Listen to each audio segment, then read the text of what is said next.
नमस्कार दोस्तों, स्वागत है आपके अपने YouTube चैनल संस्कृत अड्डा पर।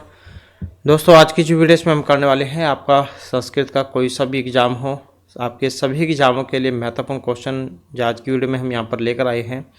तो चाहे इसमें आपका UGC नेट वाला एग्ज़ाम है, क्योंकि इसके भी फार्म जा निकले हुए हैं और 7 तारीख लास्ट डेट है। अगर किसी ने फार्म फिल नहीं किया है तो आप फार्म फिल कर सकते हैं। इसके अलावा यूपी है, राजस्थान वाला है, यहाँ पर भी वैकेंसी निकली हुई है, DT+ भी है, स्टेट है।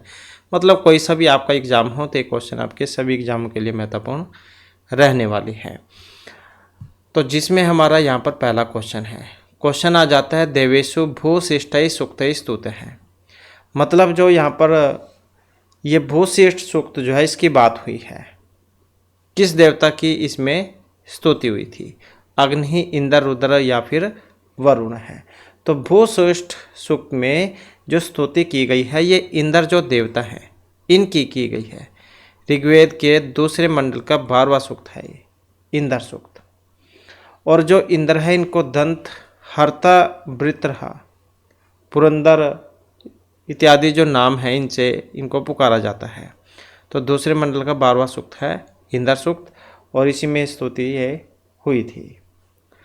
नेक्स्ट क्वेश्चन है शतपथ ब्राह्मणम ऋग्वेदस्य शुक्ल यजुर्वेद सामवेद कृष्ण यजुर्वेद किस में आता है? 4 वेद होते हैं आपके, ऋग्वेद, यजुर्वेद, सामवेद और अथर्ववेद। तो ये शतपथ ब्राह्मण जो है किस में आएगा? शतपथ ब्राह्मण की बात करें तो ये आ जाता है शुक्ल यजुर्वेद में, क्योंकि यह जो यजुर्वेद है ये 2 भागों में बटा हुआ है, शुक्ल यजुर्वेद में और कृष्ण यजुर्वेद में। तो शुक्ल जो यजुर्वेद है इसमें आता है शतपथ ब्राह्मण। तो शतपथ ब्राह्मण जो है शुक्ल यजुर्वेद की माददेन एवं कर्णव दोनों शाखाओं में मिलता है। नेक्स्ट क्वेश्चन है हमारा धर्मसूत्रम। यह आता है शिक्षायाम कल्पे छंदसी या फिर निरुक्ते।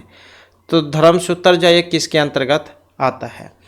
तो यहाँ पर अगर हम धर्मसूत्र की बात करें तो इसमें हमारा जो सी आंसर है ऑप्शन आएगा सी वाला। तो किसके अंतर्गत आएगा? कल्प जो है उसके अंतर्गत।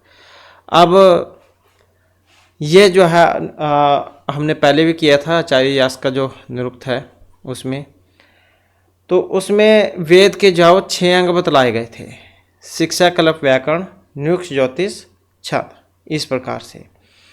तो ये धर्मसूत्र जो है ये कल्प सूत्र के अंतर्गत आता है। कल्प जो है वेद पुरुष के हाथ से इसकी उत्पत्ति मानी गई है। तो कल्प की बात करें तो इसके भी 4 जो भाग हैं ये माने गए हैं, श्रोत्र, सुलभ, गृह और धर्मसूत्र। तो इस प्रकार से जो है ये भी 4 प्रकार का होता है। नेक्स्ट क्वेश्चन है हमारा वेद पाठस्य विकृति है। वेद पाठ जो है इसकी विकृति है, तिस्र है, अष्ट, चतस्र है या फिर 9। तो वेद पाठ की जो मानी गई है यहाँ पर, ये कितनी मानी गई है? इनके नाम भी महत्वपूर्ण है, एग्जाम में बहुत आते भी हैं। तो वेद पाठ की विकृतियों की अगर हम बात करें तो ये 8 हैं। अब ये जो अष्ट है मतलब 8, इनके नाम भी आपको पता होना चाहिए कौन कौन से हैं। यहाँ पर लिख लेते हैं हम, जटा, माला, और ये आ जाता है शिखा, रेखा, और ये आ जाता है ध्वज, दंड, रथ और धन। तो ऐसे जो है 2 और 3 5 और 3 8। तो इस प्रकार से जो अष्टीय माने गए हैं। तो वेद पाठ की विकृतियाँ कितनी है? 8 है, जटा, माला, शिखा, रेखा, ध्वज, दंड, रथ, धन, ये वाली। नेक्स्ट है वेदस्य नेत्रम। अब ये व्याकरणम, ज्योतिषम, छंद या निरुक्तम किसे माना गया है? तो जैसे कि अपने मैं अभी बताया था आपको, वेद पुरुष के मतलब ये अलग अलग अंग से इनकी उत्पत्ति मानी गई थी, जो वेद के 6 अंग थे। तो नेत्र जो है इसके बारे में अगर हम देखें तो ये माना गया है ज्योतिष को, जो कि ऑप्शन सी में है। और ये तो चलो इसको हो गया, वेद का नेत्र तो ज्योतिष हो गया। और व्याकरण की जो मानी गई है ये मुख से मानी गई, वेद पुरुष के मुख से उत्पत्ति मानी गई है व्याकरण की। और छंद की मानी गई है पाँव से। और निरुक्त ये मानी गई है श्रोत्र से। तो इस प्रकार से इनकी उत्पत्ति मानी गई है, जो 6 हमने पढ़े थे, शिक्षा, कल्प, व्याकरण, निरुक्त, ज्योतिष, छंद, ये वाले। नेक्स्ट आ जाता है यम यमी संवाद है। ऋग्वेद, यजुर्वेद, सामवेद या फिर अथर्ववेद। तो यम यमी संवाद सूक्त है इसमें। ये दोनों भाई बहन हैं और आपस में शादी करना चाहते हैं। तो लेकिन इसका भाई जो वो राजी नहीं होता है इसमें, मतलब मना करता रहता है बार बार, और इसकी बहन ये ज़बरदस्ती करती रहती है। तो इसके ऊपर है ऋग्वेद के 10वें मंडल का 10वां ही सूक्त है ये, यम यमी संवाद सूक्त। और तो ऑप्शन हो जाएगा ए वाला। नेक्स्ट है पृथ्वी सूक्त। पृथ्वी सूक्त की अगर हम बात करें ऋग्वेदस्य, सामवेदस्य, अथर्ववेदस्य या यजुर्वेदस्य, तो पृथ्वी सूक्त की बात करें तो ये किस में आता है? तो पृथ्वी सूक्त जो है ये अथर्ववेद जो है इसमें आता है, पहला ही सूक्त है इसमें अथर्ववेद में। और अथर्ववेद ये कांडों में है, 12वें कांड का पहला ही सूक्त है ये पृथ्वी सूक्त। इसको भूमि सूक्त भी कह देते हैं। ये जो अथर्वा जो ऋषि थे इनके नाम पर ही है ये अथर्ववेद। देवता वही होते हैं जिसके ऊपर सूक्त होता है, जैसे पृथ्वी है, पृथ्वी कह लो या भूमि कह लो, तो ये देवता यही हो जाएंगे इसके। अगला क्वेश्चन है मैत्रेयी शिक्षाम अवाप्य है। याज्ञवल्क्यात्, प्रहलाद, जैमिनी या कोत्सात। तो मैत्रेयी शिक्षाम अवाप्य है, तो इसका संबंध रहेगा याज्ञवल्क्य से, मतलब मैत्रेयी शिक्षा याज्ञवल्क्य शिक्षा में प्राप्त होती है। नेक्स्ट है निरुक्ते अस्ति। वेद मंत्राणाम संग्रह, वैदिक शब्दानाम निर्वचनम, वेद मंत्राणाम स्वर विवेचनम या वैदिक यजानाम प्रक्रिया। तो निरुक्ते अस्ति, अब निरुक्त में क्या है? आचार्य यास उनके द्वारा रचित है निरुक्ति। तो इसका संबंध अगर हम देखें तो ये रहेगा ऑप्शन बी से, वैदिक शब्दानाम निर्वचनम। मतलब जो ये आचार्य यास का इनके द्वारा रचित जो निरुक्त है, इसमें वेद के जो कठिन शब्द हैं इनका निर्वचन इसमें किया गया है। अगला क्वेश्चन है तांड्य ब्राह्मण। ऋग्वेदस्य, शुक्ल यजुर्वेदस्य, कृष्ण यजुर्वेदस्य या सामवेदस्य। तो ये जो तांड्य ब्राह्मण जो है यह आपने बतलाना है इसमें से किस वेद के अंतर्गत ये आता है, तांड्य ब्राह्मण। तो तांड्य ब्राह्मण की अगर हम बात करते हैं तो इसमें ऑप्शन रहेगा हमारा डी वाला। तो जो सामवेद है इसमें आता है पंचविंश, षड्विंश, अर्षेय, दैवत, तो ये सारे जो है इसमें आ जाता है। तांड्य ब्राह्मण ये सामवेद का ब्राह्मण है, और ये वेद जो है गाया जा सकने वाला है सामवेद। उद्गाता जो इसके ऋत्विक हो जाएंगे। नेक्स्ट है नचिकेतसा है पितु नाम, वात्सर्वा, याज्ञवल्क्य, श्वेतकेतु या फिर जाबाली। तो ये जो नचिकेता जो थे इनके पिता का नाम था, तो क्या नाम था इनके पिता का नाम? तो कठोपनिषद जो उसके अनुसार नचिकेता के पिता थे और इनका नाम था वात्सर्वा, ये वाला। नेक्स्ट क्वेश्चन है हमारा बाल गंगाधर तिलक अनुसारम ऋग्वेदस्य काल की शताब्दी पूर्व है। ये क्वेश्चन बहुत आता है एग्जाम में। बाल गंगाधर तिलक के अनुसार ऋग्वेद का काल, तो इन्होंने अपने अनुसार वेद का काल निर्धारण किया था। तो कितना किया था इन्होंने? 5000, 3500, 2500 या 1200 ईस्वी पूर्व का। तो इन्होंने जो समय जो माना था तो ये माना था यहाँ पर अगर हम मान के चले इसमें 5000, 6000, तो इसके आसपास का जो है इन्होंने माना था। नेक्स्ट है सांख्यन्य प्रकृति विकृति है। सब तीसरा है पंच या फिर नव। तो इसमें प्रकृति विकृति जो मानी गई थी ये कितनी मानी गई थी या कौन कौन सी है, ऐसे भी कई बार आ जाता है। तो प्रकृति विकृति की बात करें तो ये 7 थी, जो कि यहाँ पर ऑप्शन ए में है। तो सब थी, इसमें कौन कौन सी थी? महत, अहंकार और पंच तन मात्राएँ। पंच तन मात्रा वाला तो एग्जाम में क्वेश्चन भी आ जाता है, पूछ ली जाती है कितनी होती हैं। शब्द, स्पर्श, रूप, रस, गंध, तो ऐसे होती है पंच तन मात्राएं। और एक इसमें महत जुड़ जाएगा और साथ में एक जो है अहंकार जो है ये वाला इसमें जुड़ जाएगा। तो इस प्रकार से 5 ये और 2 ये, तो 5 और 2 7, ये 7 हो जाते हैं। तो प्रकृति विकृतियाँ कितनी मानी गई है संख्या में? तो संख्या मते प्रकृति विकृति है, तो ये सप्त मतलब 7 है। नेक्स्ट आ जाता है हमारा क्वेश्चन, संख्या मते विकृति है। अब इसमें विकृतियाँ कितनी है? अब यहाँ पर तो एक जैसे लग रहा है देखने में। संख्या के मत में यहाँ पर प्रकृति और विकृति के बारे में बात हुई थी। पंच तन्मात्रे थे, महत्व और अहंकार मिलाकर 7 थी। अब संख्या मत विकृति है। अब विकृतियाँ कितनी है संख्या के अनुसार? तो संख्या के अनुसार जो विकृतियाँ है ये 16 मानी गई हैं।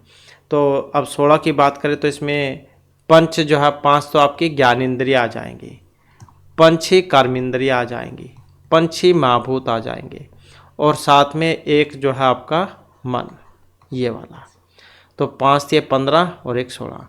तो विकृतियाँ कितनी है? 16। तो 16 ये मानी गई है, जिसमें पंच ज्ञानेंद्रिया, पंच कर्मेंद्रिया, पंच महाभूत और मन, तो इनको मिलाकर ये 16 हो जाती हैं। अगला क्वेश्चन है, संख्या ने एकादश इंद्रियाणी जायन्ते। 11 होती है इंद्रियाँ।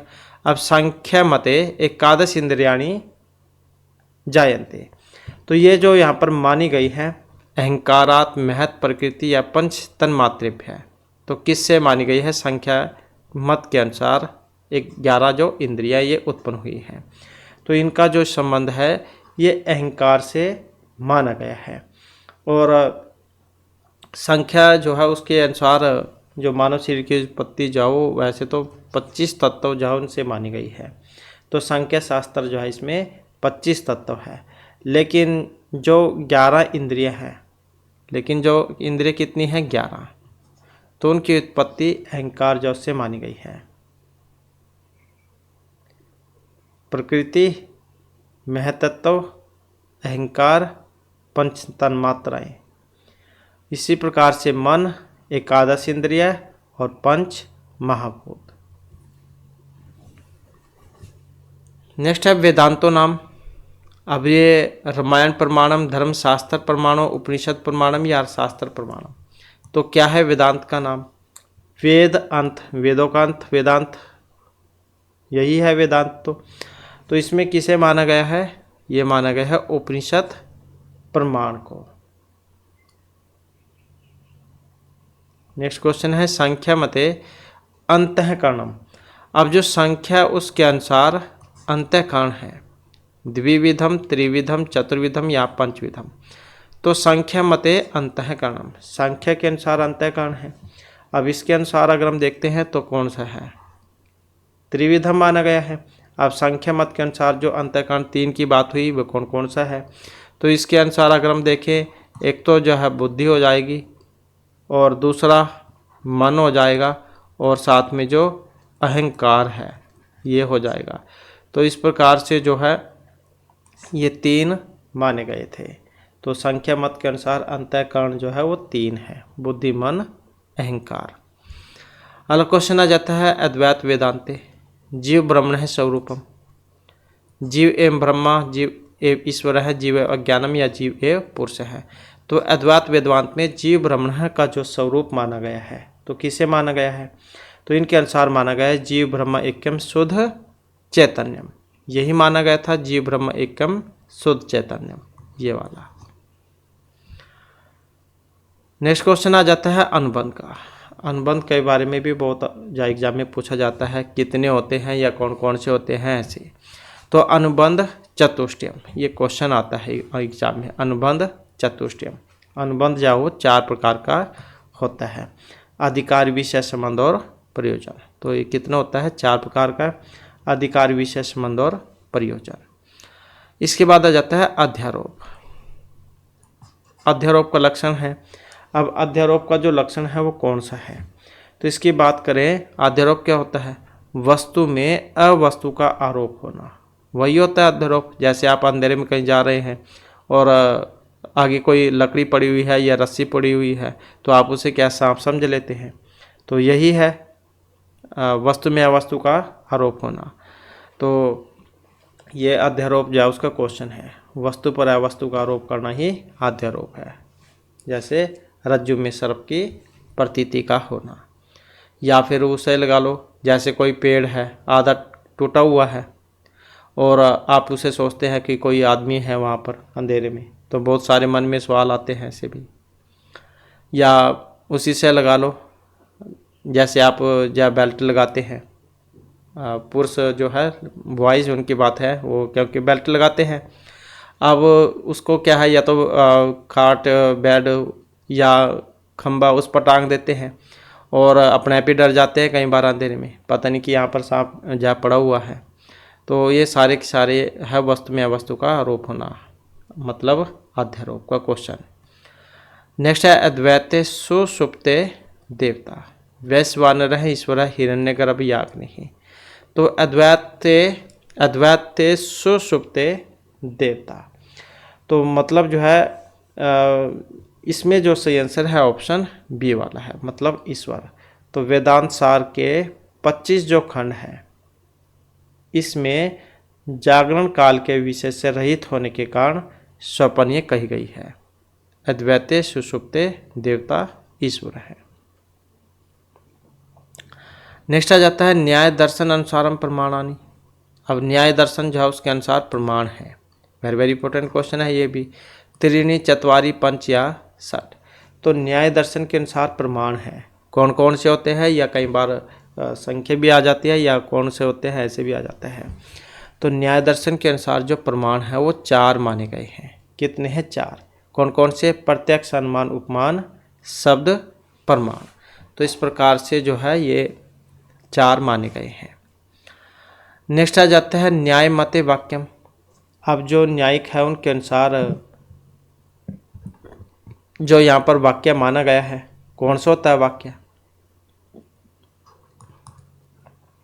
पदवर्ण संदर्भ, अभिलक्षण, व्यंजना, आकांक्षा, योग्यता, शक्ति, सनिधि, मताम, पदनाम समूह या पद पदार्थ योजना।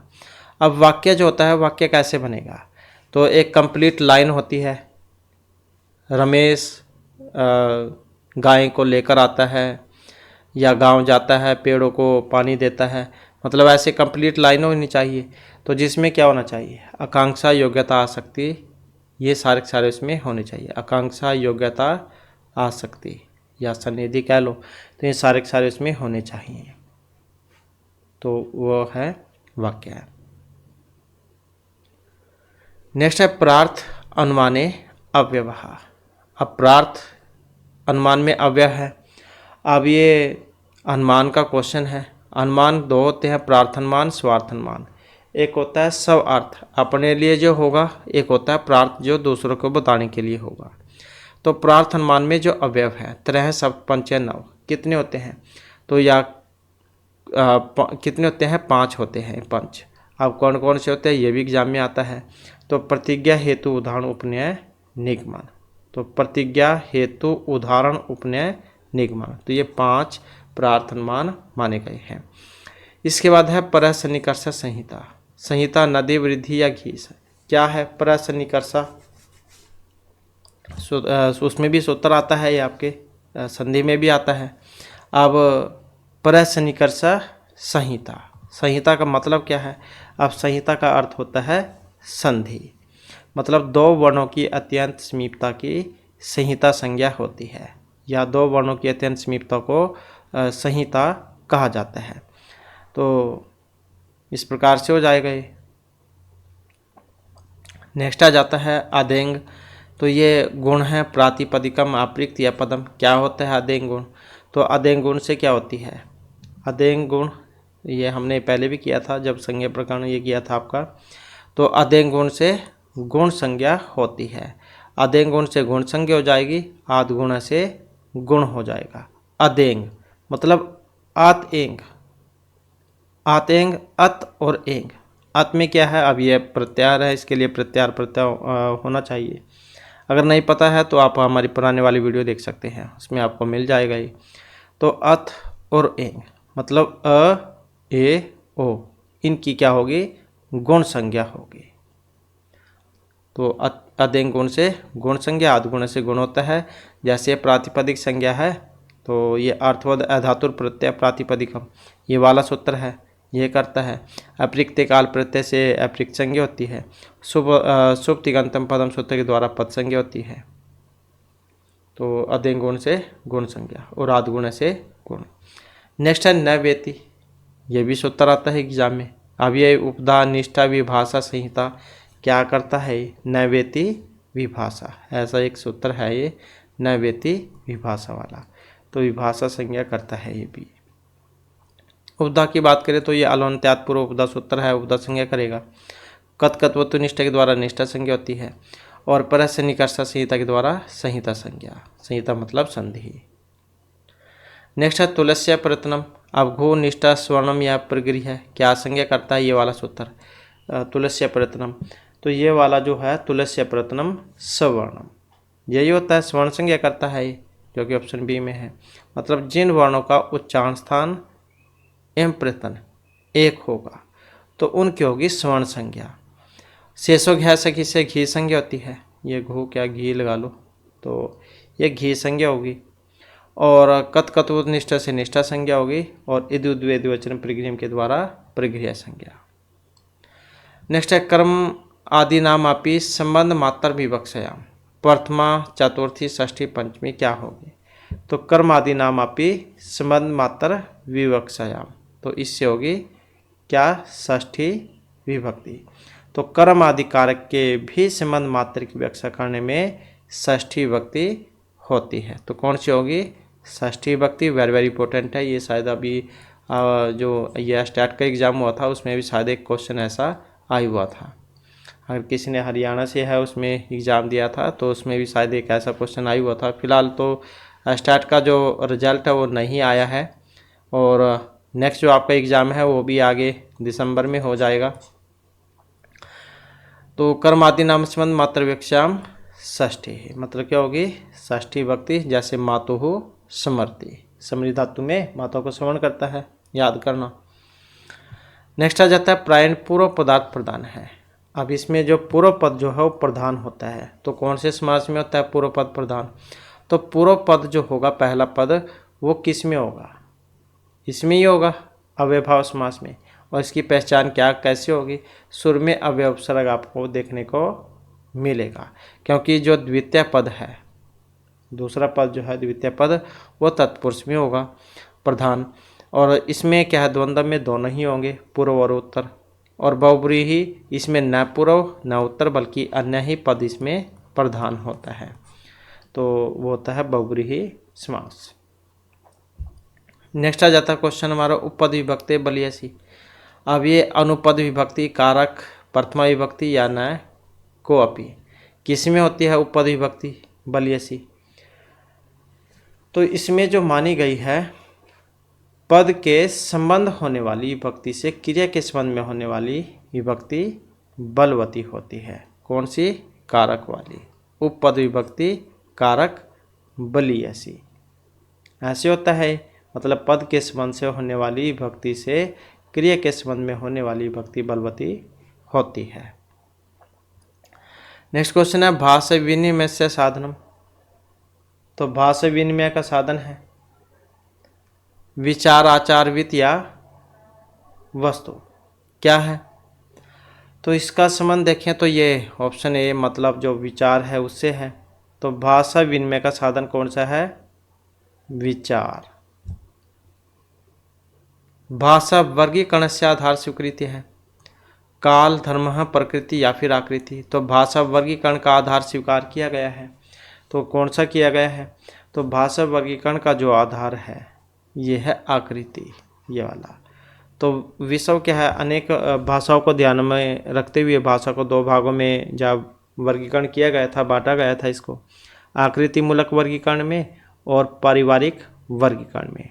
अब जो आकृति मूलक जो वर्गीकरण था, तो आकृति शब्दों या पदों की रचना के आधार पर जो हुई थी तो वो था आकृति मूलक वर्गीकरण, और पारिवारिक वर्गीकरण तो मतलब अर्थ तत्व एवं रूप तत्वों की समानता के आधार पर जो वर्गीकरण हुआ था, तो ये 4 खंडों में था और इसमें 18 परिवार थे।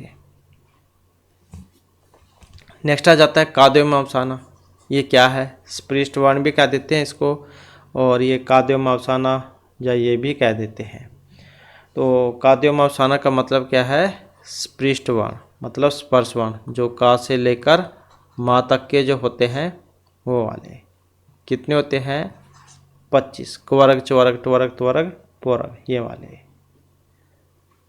तो ये वाले होते हैं स्पृष्ट वर्ण। नेक्स्ट है भारतीय भाषासु प्राचीनतम। पाली, प्राकृत, वैदिक या लौकिक संस्कृत भाषा। तो भारतीय भाषाओं में प्राचीनतम है। अब इसमें जो प्राचीनतम है वो कौन से वाली है? तो कौन सी वाली हो सकती है इसमें? अब लौकिक तो इस समय की है, अब इसमें है ये वाली, वैदिक वाली। तो भारतीय आर्य भाषासु वैदिक संस्कृत प्राचीनतमा भाषास्ति। क्योंकि वेदों को क्या कहा गया है? अपुरुषेय वाक्यम वेदः, ऐसे कहा जाता है। मतलब क्योंकि वेदों को अपुरुषेय कहा गया है, और संस्कृत भाषा को सभी भाषाओं की जननी कहा गया है। तो सबसे प्राचीनतम जो इसमें मानी गई है भारतीय आर्य भाषाओं में, तो ये वैदिक संस्कृत भाषा। इसके बाद है भारोपीय भाषाओं में नहीं है। संस्कृत, आंग्ल, तमिल या प्राकृत भाषा। तो भारोपीय परिवारस्य भाषा न अस्ति। अब कौन सी नहीं है? अब नहीं है तो कौन सी? ये वाली, तमिल भाषा। तो ये भारोपीय है। भारोपीय में कौन कौन से देश थे? भारत और यूरोप, इसको मिलाकर बना था भारोपीय। तो 2 भागों में बांटा गया था इसे, केंतुम वर्ग में और शतम वर्ग में। केंटुम में कौन कौन से थे? तो इसमें Latin, Greek, Italian, French, Breton, Gaelic, तोखारी, ये वाले थे। और जो ये शतम वर्ग था, संस्कृत में क्या कहते हैं हम? सौ को शतम ही कहते हैं, शत, ये तो कहते हैं शतम संस्कृत में। तो ये एक तो ये वाला था, इसको शतम कह लो, ये वाला। तो इस प्रकार से संस्कृत जो है, संस्कृत में बोलते हैं हम शतम। तो शतम जो है इसमें अवेस्ता, फारसी, संस्कृत, हिंदी, रूसी, बुल्गारियन, लुथानियन, अंग्रेजी, ये वाली थी इसमें। तो इसी कारण से तमिल भाषा जो है ये भारतीय परिवार की भाषा नहीं मानी गई थी। नेक्स्ट है वागर्थी संपृक्तो वागर्थ प्रतिपत्ति। जगत है पितरो वंदे पार्वती परमेश्वरो। ये क्या है? मंगलाचरण है ये। और इसमें किसकी वंदना हुई थी? ऐसे भी एग्जाम में पूछा जाता है। कहाँ से लिया गया है? ऐसे भी पूछा जाता है। तो इसकी बात करें तो ये है रघुवंश महाकाव्य में से। रघुवंश महाकाव्य जो है उसका मंगलाचरण है। और मंगलाचरण की बात करें तो भगवान शिव और पार्वती जी उनकी इसमें स्तुति आराधना की गई थी। तो शब्द और अर्थ के समान नित्य संबंध तथा संसार के माता पिता भगवती पार्वती और भगवान शंकर को शब्दार्थ परिज्ञान के लिए मैं क्या करता हूँ? प्रणाम करता हूँ। वागर्थी संपृक्तो वागर्थ प्रतिपत्ते जगत है पितरो वंदे पार्वती परमेश्वरो। तो ऐसे इसमें स्तुति की गई थी। नेक्स्ट है केवलम मंदाक्रांता छंदसी निबद्धम। तो इसमें कौन सा काव्य था जो केवल मंदाक्रांता में था? किरातार्जुनीयम, बुद्ध चरितम, मेघदूतम या नैषधीय चरितम, कौन से वाला था? तो जो मंदाक्रांता में था, मंदाक्रांता में कौन सा था? यही था मेघदूतम। मेघदूत किन के द्वारा रचित है? महर्षि कालिदास के द्वारा रचित है। 2 खंडों में बटा हुआ है, पूर्वार्ध और उत्तरार्ध में। पूर्वार्ध भाग जो था उसमें 63 श्लोक थे और उत्तरार्ध मतलब द्वितीय जो था उसमें 52 थे। तो ऐसे जो इसमें 115 श्लोक थे और ये मंदाक्रांता छंद में है। मंदाक्रांता जल्दी सरगमर्फो नैतुतात गुरुचेत, ये इसका लक्षण है। और इसमें चौथे, छठे और सातवें पर यति होती है। 6, 4, 10 और 7, 17 17 वर्ण अक्षर इसमें होते हैं। और प्रथम जो गण है वो कौन सा होता है? इसमें प्रथम गण का नाम है म, मतलब मगण, क्योंकि 3 गण को मिलाकर 3 अक्षरों को मिलाकर एक गण बनता है, 3 वर्णों को। तो ये है मगण। मगण, भगण, नगण, 2 तगण, 2 गुरु। तो यहाँ आते हैं मंदाक्रांता छंद में। इसके बाद है काल अनुसारी क्रम। ये भी महत्वपूर्ण क्वेश्चन है बहुत, ये भी आता है एग्जाम में। तो समय के अनुसार इनको आपने लगाना है। मतलब जो इनका समय है उसके अनुसार। तो ये है भास, कालिदास, बाणभट्ट, भवभूति, ऐसे इनका क्रम था। तो भास जो थे 13 नाटक लिखे थे इन्होंने, और समय कौन सा था इनका, तो इनका समय था 100 से 200 ईस्वी पूर्व का। ऐसे कालिदास हैं, इनका समय माना गया है प्रथम शताब्दी माना गया है। 7 रचनाएं लिखी थी इन्होंने। और महर्षि बाणभट्ट, इनका समय माना गया है 7वीं शताब्दी का पूर्वार्ध माना गया है। 5 रचनाएं लिखी थी इन्होंने। और भवभूति इन्होंने 3 लिखी थी। इनका समय भी 7वीं और या फिर 8वीं शताब्दी माना गया है। तो इस प्रकार से इनका समय है भास, कालिदास, बाणभट्ट, भवभूति। अगला क्वेश्चन है शुकनाश उपदेश वर्तते। अब ये इससे पहले वाली वीडियो में हमने शुकनाश उपदेश पढ़ा था, महर्षि बाणभट्ट के द्वारा जो रचित है, उसके क्वेश्चन किए थे। तो यहाँ पर देखें तो ये 10 कुमार चरित, हर्षचरित, कादम्बरी या अभिज्ञान शकुंतले, किसका भाग है शुकनाश उपदेश? तो शुकनाश उपदेश जो है ये कादम्बरी का ही भाग है, जो कि ऑप्शन बी में है। और कादम्बरी 2 भागों में बटी हुई थी ये, पूर्वार्ध और उत्तरार्ध में, क्योंकि पूर्वार्ध भाग तो स्वयं महर्षि बाणभट्ट ने ही लिखा था, फिर बीच में इनकी मृत्यु हो जाती है।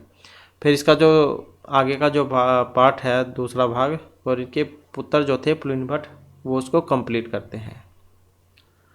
नेक्स्ट आ जाता है करुणरस प्रधान नाटकम। अब कौन से वाला है यहाँ पर? ये अभिज्ञान शकुंतलम, शपनवादत्तम, उत्तरामचरितम या मृच कटिकम, कौन सा है करुणरस वाला? अब इसमें करुणरस की अगर हम बात करें तो ये महर्षि भवभूति जो है इनके द्वारा रचित है उत्तरामचरितम। 7 अंक है इसमें, तो इसमें क्या है? करुणरस है। एक और रस करुण एव निमित्त वेदात, ये तीसरा अंक जो 6 अंक है इसमें आते हैं इनके बारे में उक्ति। क्योंकि अभिज्ञान शकुंतलम में तो श्रृंगार हो गया, शपनवास दत्तम इसमें भी श्रृंगारी है, मरीचकाटिकम इसमें भी श्रृंगारी है, तो यही था करुणरस वाला। अगला क्वेश्चन आ जाता है अधस्तन युग्मानाम समचीन तारकाम चुनत, मतलब क्या है यहाँ पर इनका जो सही मिलान जा वह करना है आपने, कौन सा सही है इसमें। अब जैसे वेणी संहार है, भट्टनारायण जो है इनके द्वारा रचित है, वेणी संहार किनके द्वारा रचित है? भट्टनारायण के द्वारा। द्रौपदी जो थी उनकी चोटी का संहार करना, यही था, इसके ऊपर था इसका नाटक का नाम ये, तो ये हो जाएगा इसमें भट्टनारायण, महाभारत में से लिया गया है। और शपनवास दत्तम महर्षि भास जो उन्होंने जो 13 नाटक लिखे थे, तो उसमें लास्ट का था ये 13वां नाटक शपनवास दत्तम, 6 अंक थे इसमें। अभिज्ञान शकुंतलम ये महर्षि कालिदास जो इनके द्वारा रचित है, और उत्तर रामचरितम महर्षि जो भवभूति इनके द्वारा रचित। तो ऐसे इनका मिलान हो जाएगा, आप देख लेना इसमें कौन सा इसका ठीक रहेगा।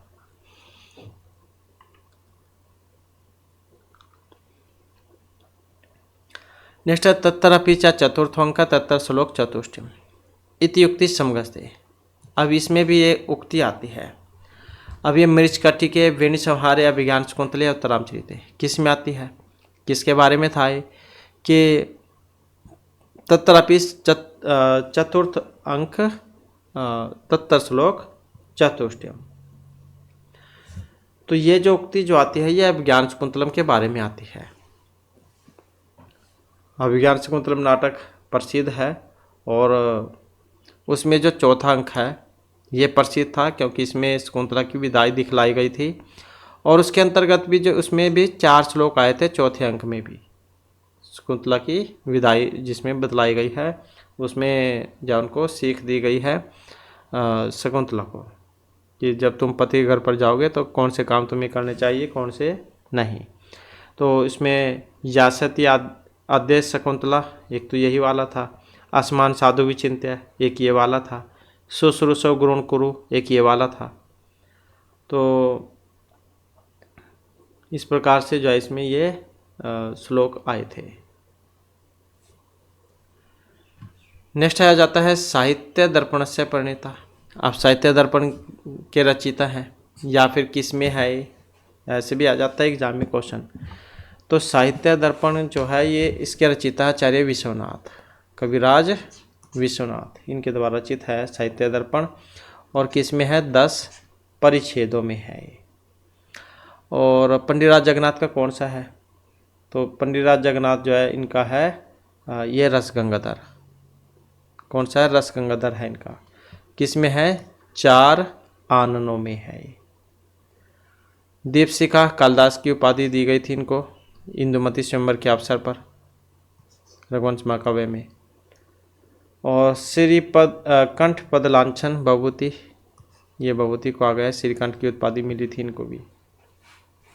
नेक्स्ट क्वेश्चन है अग्रिमा शब्द शक्ति, तात्पर्याख्या व्यंजना लक्षणाभिधा, तो कौन सी है यहाँ पर, तो तत्तर संकेतित अर्थस्य बोधनाद अग्रिमाभिधा। साहित्य दर्पण जो उसमें आया है ये वाला भी क्वेश्चन। तो ये जो है तो इस प्रकार से जो है इसमें ऑप्शन हो जाएगा डी वाला, अभिधा शक्ति जो है उसके बारे में था ये, तत्तर संकेतित अर्थस्य बोधनादागरिमाभिधा ऐसे। और अर्थवाच्य की बात करें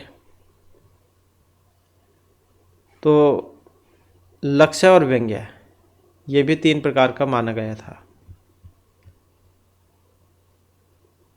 और वाच्याभिधा से लक्षण लक्षणा से और व्यंग्य व्यंजना से बोध होता है। तो संकेतित अर्थ का बोध कराने वाली जो प्रथम शक्ति जो थी वो अभिधा थी। इसका ये जो इसका लक्षण जो वो आप याद रखिएगा, ये अभिधा वाला, तत्तर संकेतित अर्थस्य बोधनाद अग्रिमा अभिधा, ये वाला। इसके बाद है शब्दस्य अर्थाधिकस्य वृत्ति ही, अभिधा व्यंजना लक्षण या तात्पर्य। तो यहाँ पर किसके बारे में बात हुई है ये, तो यहाँ पर जो इसमें बात हुई है व्यंजना के बारे में, तो ये व्यंजना का है। शब्द के अर्थ आदि को बताने वाली वृत्ति व्यंजना है। अनेक अर्थ वाले शब्द के एक अर्थ में संयोग आदि से नियंत्रित हो जाने पर अन्य अर्थ का बोध जिस शक्ति से होगा वह व्यंजना कहलाएगी। जैसे कि शंख चक्रो हरि ही, मतलब शंख एवं चक्कर के योग वश ही हरि शब्द विष्णु का बोध कराता है। शंख चक्कर रखते हैं विष्णु, तो इसी से पता लगता है। तो शंख एवं चक्कर के योग वश ही हरि शब्द विष्णु का बोध कराता है। नेक्स्ट आ जाता है सरग बंदो, नाटकम महाकाव्यम गद्य चंपू।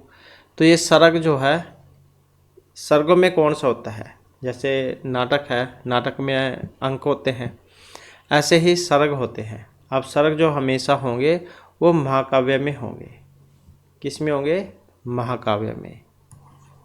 सर्ग बंदो महाकाव्यम तत्तर एक नायक सुर है, सद्वंश क्षेत्रीय वापी धीरोदात गुण अन्वित है। तो ऐसे आता है इस सर्ग के बारे में कि महाकाव्य सर्गों में विभक्त होना चाहिए। सर्गों में होता है, जैसे नाटक अंकों में होता है, महाकाव्य हमेशा सर्गों में होगा। नायक देवता क्षत्रिय होंगे इसमें। श्रृंगार वीर और शांत, इनमें से कोई भी एक जो प्रधान रस के रूप में होना चाहिए। और ये चंपू काव्य जो है ये गद्य और पद्य इनका मिश्रण होता है चंपू काव्य, जैसे त्रिविक्रम भट्ट का नल चंपू है वाला। इसके बाद है रूपक भेद, अष्टौ 10 नव एकादश। कितने होते हैं रूपक के भेद, या कौन कौन से होते हैं, तो रूपक जो है इसके 10 भेद होते हैं रूपक के। नाटक प्रकरण भाण प्रहसन डिम्ब योग समकार विधि अंक यहमरी, ऐसे जो है 10 होते हैं। इसके बाद है विश्वनाथ उक्तम काव्य लक्षणम, आचार्य विश्वनाथ का काव्य लक्षण कौन सा है इसमें। अब इनका लक्षण की अगर हम बात करें कौन सा है, ये वाला है वाक्यम रसात्मकम काव्यम, रसयुक्त वाक्य ही काव्य है, ऐसे बतलाया था इन्होंने अपने साहित्य दर्पण में। और ये वाला तद आदोषो शब्दार्थो सगुण अलंकृति पुनः कवि, ये किनका है, तो ये आचार्य मम्मट का है, काव्य प्रकाश में आया था ये। और ये वाला रमणीयार्थ प्रातिपदिका है शब्द काव्यम, ये पंडित राज जगन्नाथ का है, पंडित राज जगन्नाथ। किसमें था ये? रस गंगाधर में। वैसे नहीं याद रख सकते हैं, रस गंगाधर भी रा से शुरू होता है, ये वाला रस गंगाधर, ये वाला। अब इसमें अगर हम देखें, ये भी रा से शुरू हो रहा है और ये वाला भी रमणीयात प्रातिपदिका शब्द काव्यम, दोनों रा से है, आसानी से याद भी रह जाएंगे। तो ये पंडित राज जगन्नाथ का है। और ये वाला श्रीरम तावद इष्टार्थ व्यवच्छिन्न पदावली, ये वाला, तो ये है उसका जो ये आचार्य दंडी है, ये दंडी का है। दंडी के द्वारा जो रचित है काव्यादर्श, ये उसमें आता है। नेक्स्ट है वीरस से स्थायी भाव है। रस कितने होते हैं? 9 जो रस माने गए हैं, श्रृंगार, हास्य, करुण, रौद्रवीर, भयानक, बीभत्स, अद्भुत, शांत। तो सबसे लास्ट का था 9वां शांत रस, सबसे लास्ट का। तो स्थायी भाव है। अब इसमें वीर का कौन सा होगा? तो वीर को यही होगा उत्साह। जैसे श्रृंगार का कौन सा होता है? रति। रौद्र का क्रोध, बीभत्स का जुगुप्सा, हास्य का हास, करुण का शोक, वीर का उत्साह, भयानक का भय, अद्भुत का विस्मय और शांत का निर्वेद। तो ऐसे होते हैं 9 रस, इनके स्थायी भाव। और यही हमारे आज की क्लास और महत्वपूर्ण क्वेश्चन थे। नेक्स्ट वीडियो होगी, इसमें आपके लिए नए जो महत्वपूर्ण क्वेश्चन हम लेकर आएंगे। और हमारे साथ अंत बनाने के लिए धन्यवाद।